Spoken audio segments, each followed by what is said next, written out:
प्रहारचे संस्थापक बच्चू कडू यांच्या पक्षाचं एकमेव आमदार असलेल्या राजकुमार पटेल हे प्रहारची साथ सोडत शिवसेनेत 10 तारखेला मुख्यमंत्री एकनाथ शिंदे यांच्या उपस्थितीत पक्षप्रवेश करत आहेत। मात्र बच्चू कडू यांचीच ही खेळी असल्याची चर्चा अमरावतीत आहे।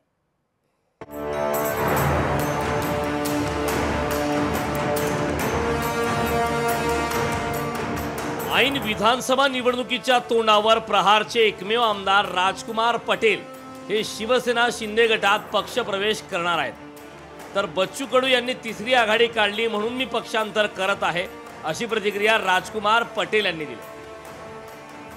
बच्चू भाऊ तिसरी आघाडी करत आहे आणि तिसरी आघाडीमध्ये मला तरी असं वाटत नाही की आपण निवडून येऊ शकतो म्हणून। मग त्या हिशोबाने मी शिंदे साहेबांसोबत बोललो की अशी मेळघाटमध्ये ही परिस्थिती आहे आणि परिस्थितीनुसार माझी इच्छा आहे की बा मी शिवसेनेमधून लढण्याची माझी इच्छा आहे। कोण आहेत राजकुमार पटेल?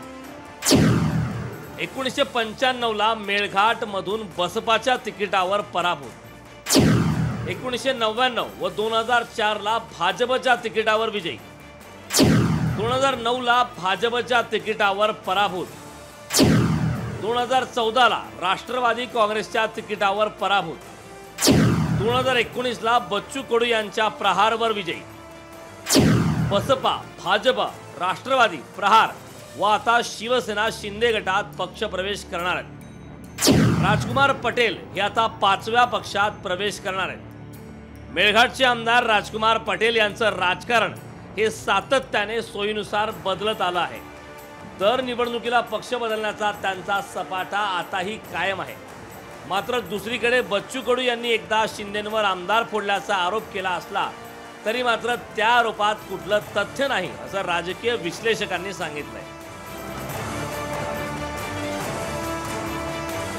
सूरज दहाट, लोकशाही मराठी, अमरावती। लोकशाही मराठी ऐका, पहा, जागरूक रहा।